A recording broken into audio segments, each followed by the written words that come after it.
আসসালামু আলাইকুম।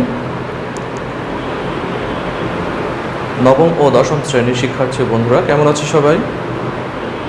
আশা করি সবাই আল্লাহর রহমতে ভালো আছো। নভেশন মডেল স্কুলের অনলাইন ক্লাসে তোমাদের স্বাগত। তোমাদের সাথে আছে আমি কাউসার আহমেদ। আজকে কাজ ক্ষমতা শক্তি অধ্যায়ের দ্বিতীয় ক্লাস। আজকে আমরা গতিশক্তি এবং বিভব শক্তি টপিক নিয়ে আলোচনা করব। তো প্রথমে আমরা জেনে নিই যে গতিশক্তি কি।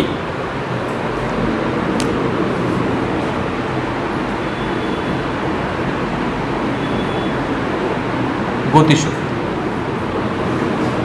কোনো বস্তু তার গতির জন্য কাজ করার যে সামর্থ্য লাভ করে সেটাকেই বলা হয় কি ওই বস্তুর গতিশক্তি।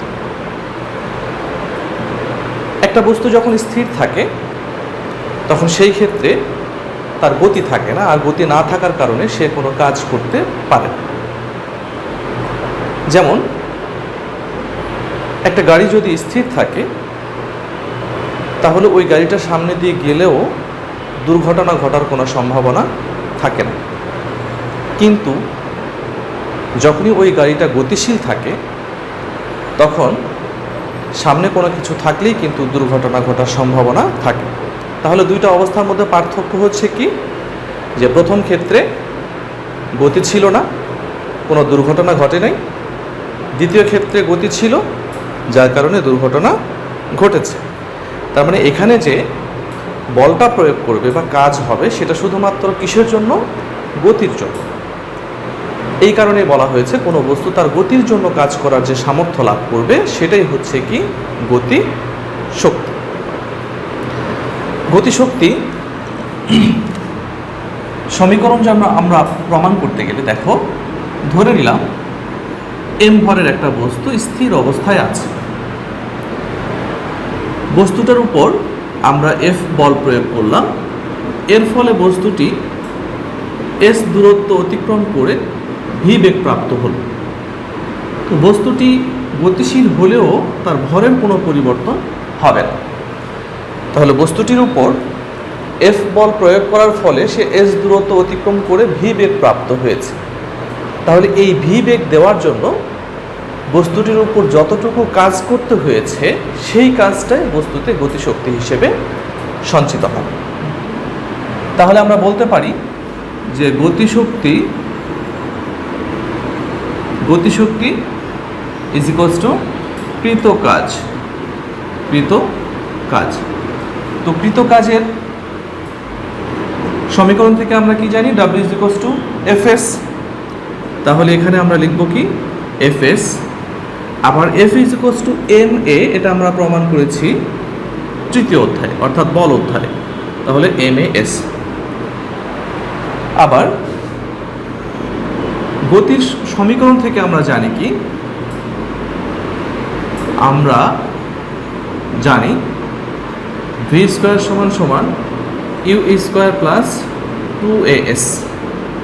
তো যেহেতু বস্তুটি স্থির অবস্থায় ছিল তাহলে অবশ্যই তার আদিবেগ শূন্য প্লাস কত? 2as। তাহলে v square is equals two 2as। এখান থেকে as ইজ ইকুয়ালস টু আমরা কি লিখতে পারি? v square divided by 2। তাহলে এই as এর মানটা আমরা এই সমীকরণে বসিয়ে দিই। তাহলে m into as is equals to কত? v square divided by 2। তাহলে এই সমীকরণটাকে আমরা লিখতে পারি কি হাফ m v স্কয়ার। আমরা তো জানি শক্তিকে ই দ্বারা প্রকাশ করা হয়, আর যেহেতু এটা গতিশক্তি সুতরাং এটাকে আমরা ই কে দ্বারা প্রকাশ করব, অর্থাৎ কাইনেটিক এনার্জি। তাহলে গতিশক্তি ইজ ইকুয়ালস টু কত? Half m v square. তাহলে ফাইনালি আমরা সমীকরণটাকে কি লিখব? কে ইজ ইকুয়ালস টু কত? Half m v square. এখান থেকে আরও একটা জিনিস আমরা দেখাইতে পারি, সেটা কি দেখো, আমরা ডান পাশেরটা একটু মুছে দিই।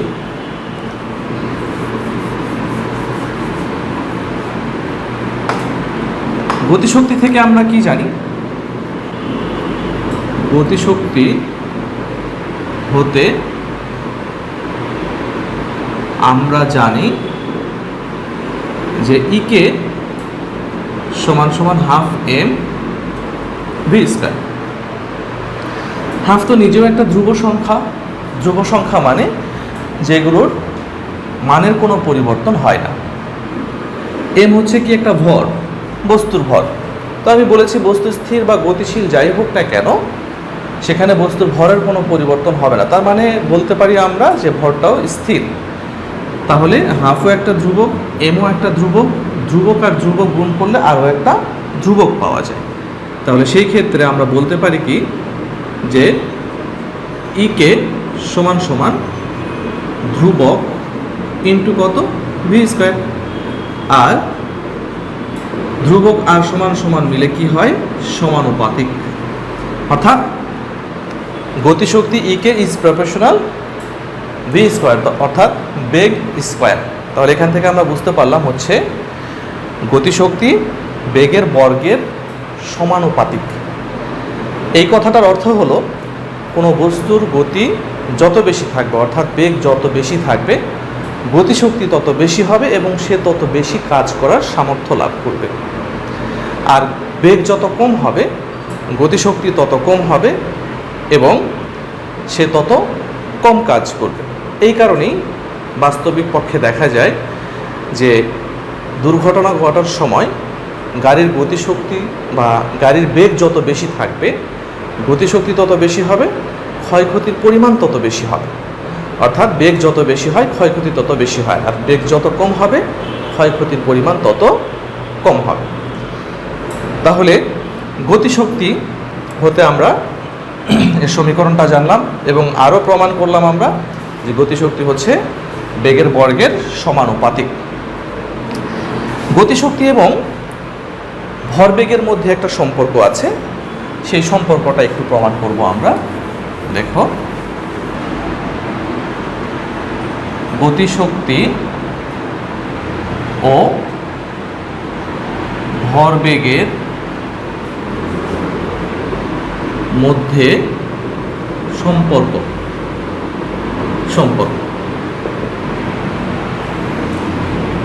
তো আমরা জানি কি, আমরা জানি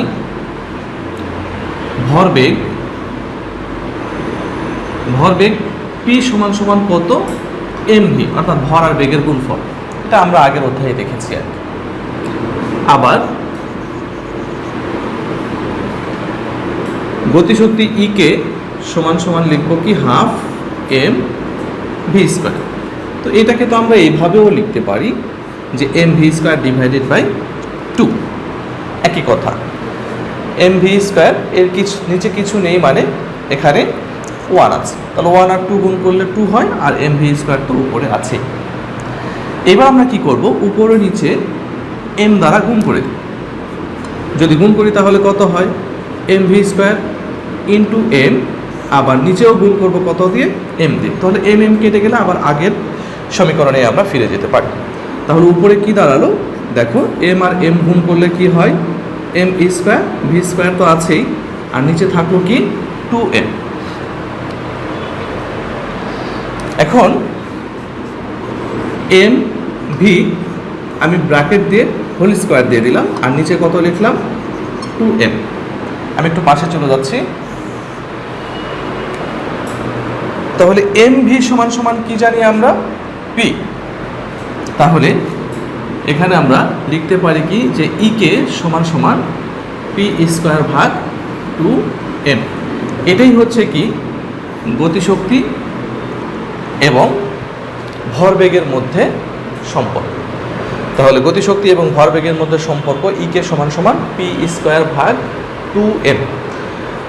পুনর্ধাবনমূলক প্রশ্নে অনেক সময় চলে আসে যে প্রমাণ করো E K is equals to P square ভাগ 2m। তাহলে গতিশক্তি কি সেই সম্পর্কে আমরা জানতে পারলাম। এখন আমরা আলোচনা করব বিভব শক্তি নিয়ে। বিভব শক্তিটা কাকে বলে? বিভব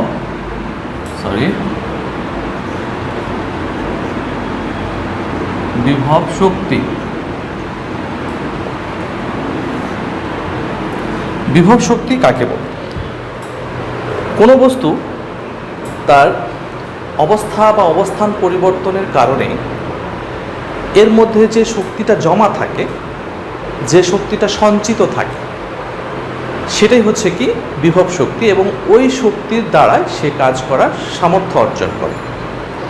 তাহলে বিভব শক্তি বলবো কাকে?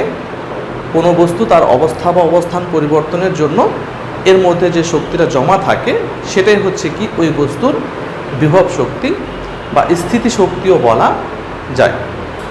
উদাহরণস্বরূপ আমরা বলি, মনে করো যে একটা স্প্রিং এখানে স্বাভাবিক অবস্থায় আছে, স্বাভাবিক অবস্থা। তাহলে এই স্প্রিংয়ের সামনে যদি আমরা একটা বস্তু রাখি, তাহলে এই স্প্রিং কি বস্তুকে কোনো বল প্রয়োগ করতে পারবে, কোনো আঘাত করতে পারবে? পারবে। কিন্তু যদি এমন হয় যে এই স্প্রিংটাকে আমি সংকুচিত করলাম আর এরপরে এর সামনে আমরা ওই বস্তুটাকে রাখলাম, তাহলে কি হবে? স্প্রিংটা সজোরে গিয়ে ওই বস্তুকে আঘাত করবে। এখন প্রশ্ন হলো যে প্রথমে তো স্প্রিংটা বস্তুকে আঘাত করতে পারলো না, তাহলে দ্বিতীয় ক্ষেত্রে কেন আঘাত করলো?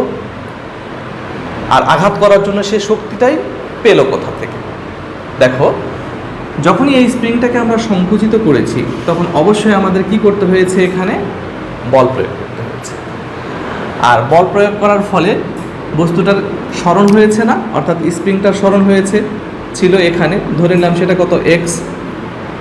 তাহলে যেহেতু এখানে বল প্রয়োগ করার ফলে স্মরণ হয়েছে, তার মানে কি হয়েছে? এখানে কাজ হয়েছে।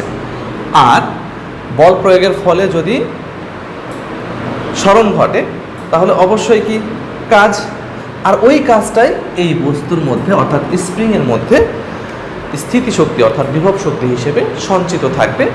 আর ওই শক্তি দ্বারাই সে কী করবে? এই বস্তুটাকে আঘাত করবে। তার মানে শুধুমাত্র এখানে স্প্রিংটার অবস্থাটা পরিবর্তনের কারণেই সে কাজ করার সামর্থ্য অর্জন করেছে। এই শক্তিটাকে আমরা বলবো কি? বিভব শক্তি। তো এখানে স্প্রিংটা বল প্রয়োগ করছে বা স্প্রিংয়ের মধ্যে যে শক্তিটা জমা হয়েছে, তুমি যে কাজ করেছো তার বিপরীত দিকে, অর্থাৎ তুমি বল প্রয়োগ করেছো কোন দিকে? ডান দিক হতে বাম দিকে, কিন্তু সেটা তার বিপরীত দিকে, অর্থাৎ এক্ষেত্রে স্প্রিংয়ের কৃতকাজ তোমার কৃতকাজের বিপরীত। এই কারণে এখানে একটা সমীকরণ আছে, ডাব্লিউ সমান কত? F x. তুমি যদি এফ বল প্রয়োগ করে এটাকে সংকুচিত করো তাহলে এফ এক্স, কিন্তু যেহেতু এটা বিপরীত সামনে একটা মাইনাস দিতে হয়। যাই হোক, তাহলে বিভব শক্তি কী জিনিস সেটা আমরা জানতে পারলাম। এরপরে আসো, অভিকর্ষ বিভব শক্তি কাকে বলে? অভিকর্ষ বিভব শক্তি, যেহেতু এখানে অভিকর্ষ বিভব শক্তি আমরা বলছি, এখানে বুঝতে হবে তাহলে বস্তুটাকে অভিকর্ষ বলের বিরুদ্ধে তার অবস্থান পরিবর্তন করতে হবে, অর্থাৎ এই ক্ষেত্রে যে কাজ হবে সেই কাজটা হবে অভিকর্ষ বলের বিরুদ্ধে। তাহলে আমরা বলতে পারি যে কোনো বস্তুকে অভিকর্ষ বলের বিরুদ্ধে এক অবস্থান থেকে অন্য অবস্থানে নিয়ে গেলে বস্তুর মধ্যে যে শক্তি জমা থাকবে সেটাই হচ্ছে কি অভিকর্ষ বিভব শক্তি। তাহলে এখান থেকে তো একটা স্পষ্ট ধারণা পাওয়া যায়, সেটা হচ্ছে অভিকর্ষ বলের বিরুদ্ধে কাজ করতে হলে অবশ্যই বস্তুটাকে কি করতে হবে? ভূপৃষ্ঠ থেকে উপরের দিকে উঠাতে হবে। অর্থাৎ এই ক্ষেত্রে ভূমির সমান্তরালে বস্তুর স্মরণ ঘটানো যাবে না, সেই ক্ষেত্রে কি করতে হবে? বস্তুটাকে ভূমি থেকে উপরের কোনো স্থানে স্মরণ ঘটাইতে হবে। তাহলে আমরা দেখি যে অভিকর্ষ বিভব শক্তির সমীকরণটা কেমন হয়। অভিকর্ষ বিভব শক্তি, দেখো, মনে করলাম একটা বস্তু ভূমি থেকে এইচ উচ্চতায় আছে, এইচ উচ্চতায় বস্তুটার ভর ধরে নিলাম কত? এম। তাহলে এই ভূমি থেকে এইচ উচ্চতায় নিয়ে যাওয়ার জন্য যতটুকু কাজ করতে হবে সেটাই এই বস্তুর মধ্যে বিভব শক্তি হিসেবে সঞ্চিত থাকবে। তাহলে এই ক্ষেত্রে আমরা বলতে পারি যে বিভব শক্তি ইজ ইকুয়ালস টু বিভব শক্তি সরি একটু কালিতে প্রবলেম হচ্ছে কলমে। তাহলে বিভব শক্তি সমান কৃত কাজ, কৃত কাজ। তো কৃত কাজ আমরা কি জানি, এফ এস, কিন্তু এখানে আমরা কি লিখবো, এফ এইচ, কারণ সরণটাকে আমরা এইচ ধরেছি।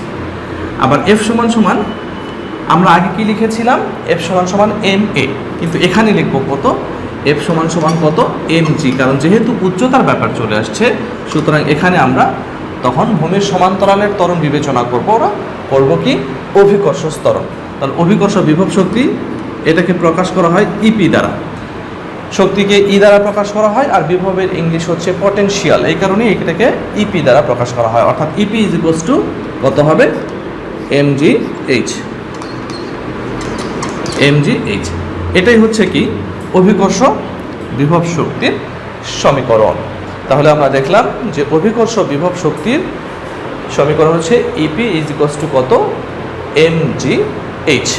এখানে আরও একটা জিনিস তোমরা একটু জেনে রাখো, যে এখানে এম হচ্ছে কি, এটা ধ্রুবক, কারণ একটা বস্তুকে আমি ভূমিতে বা ভূমির উপরে কোনো জায়গায় নিয়ে যাই না কেন, তার ভরের কোনো পরিবর্তন হয় না। আবার নির্দিষ্ট স্থানের জন্য জিটাও কি হবে, ধ্রুবক হবে, বা হয়তোবা ভূমি থেকে আমি 5 তলায় বা 10 তলায় নিয়ে যাচ্ছি, এইটুকু উচ্চতার জন্য জি এর মানের তেমন কোনো পরিবর্তন হয় না। তার মানে আমরা বলতে পারি যে জিটাও হচ্ছে কি এখানে একটা ধ্রুবক। তাহলে এমও ধ্রুবক, জিও ধ্রুবক, তাহলে ধ্রুবক আর সমান সমান মিলে কি বলেছি আমি, কি হয়, একটা আনুপাতিক চিহ্ন হবে, অর্থাৎ ইপি ইজ প্রপোর্শনাল কি হবে, এইচ, অর্থাৎ বস্তুকে তুমি যত উপরে নিয়ে যাবা বিভব শক্তির পরিমাণ তত বেশি হবে। সাপোজ তুমি একটা 5 কেজি ভরের বস্তু, এটাকে তুমি 2 তলায় নিয়ে যাচ্ছ, তাহলে সেই ক্ষেত্রে বস্তুটার মধ্যে সঞ্চিত শক্তির পরিমাণ যত হবে, ওইটাকে যদি তুমি 10 তলায় নিয়ে যাও, তাহলে সঞ্চিত শক্তির পরিমাণ অবশ্যই তার থেকে বেশি হবে। কেন হবে, কারণ 2 তলায় নিয়ে যাওয়ার জন্য তোমাকে যতটুকু কাজ করতে হয়, অবশ্যই 10 তলায় নিয়ে যাওয়ার জন্য তোমাকে কাজ করতে হবে বেশি, আর যত বেশি কাজ করতে হবে এর মধ্যে সঞ্চিত শক্তির পরিমাণও তত বেশি হবে। আশা করি সবাই টপিকটা বুঝতে পেরেছো, অর্থাৎ গতিশক্তি এবং বিভব শক্তি। নেক্সট দিন ইনশাল্লাহ আমরা পরবর্তী টপিক নিয়ে আলোচনা করব। ততক্ষণ পর্যন্ত সবাই ভালো থাকবা। আল্লাহ হাফেজ।